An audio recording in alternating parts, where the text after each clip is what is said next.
Texas A&M at Oklahoma State, Thursday, ESPN. Marco, what should we be looking at? Or what should bettors be looking at? Well, the big question that jumps out to me the minute I saw this game is why is this line only 3 points with Oklahoma State -3 at home? This is a game where it's the fourth straight home game for Oklahoma State.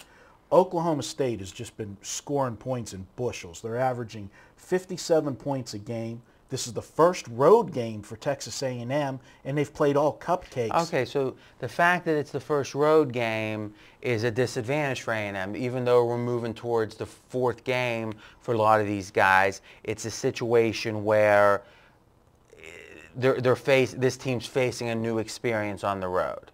Absolutely, and what I'm looking at is Vegas setting this number at 3, even though it's it's the full field goal.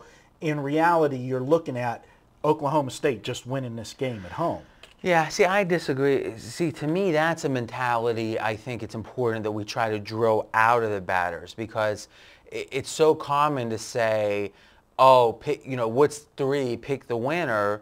But in truth, if that were the case, who's ever going to take, what dogs at +3? Let's flip it and say, let's look at the A&M side.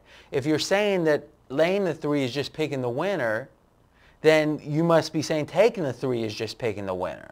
And if that is the case, who in their right mind is going to think Texas A&M is a better than 50% chance in this game? The value is the 3.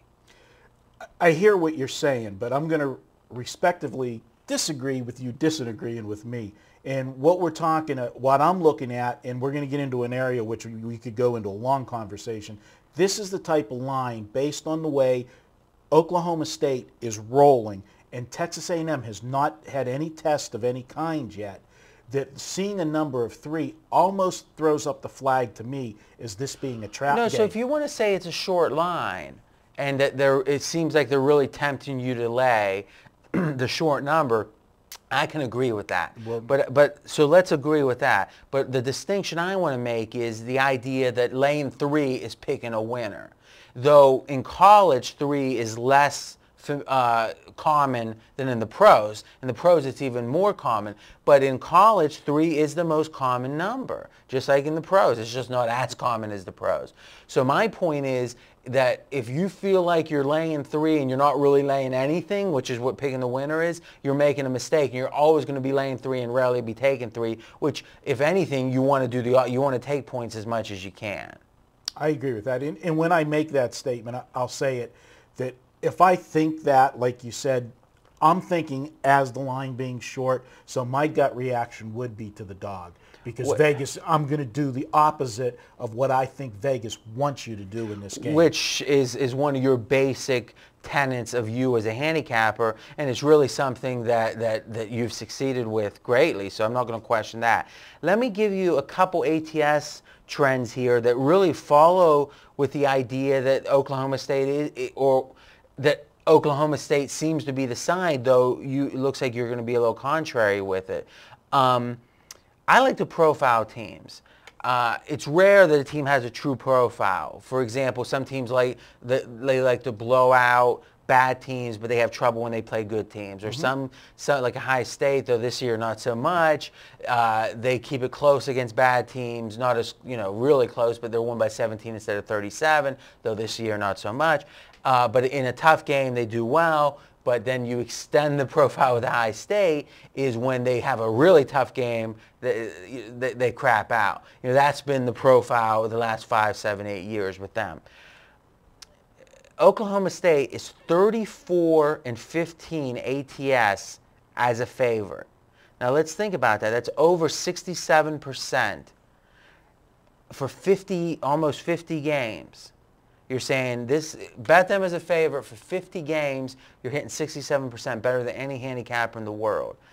They seem to do well when if they're by definition a favorite, they are going to likely overpower the team. They're physically superior.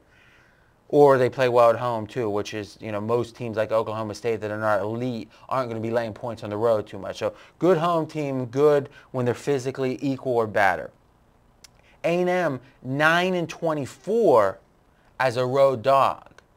All right, so you're looking at an extreme on both sides. A&M doesn't seem to travel too well, especially when they're overmatched.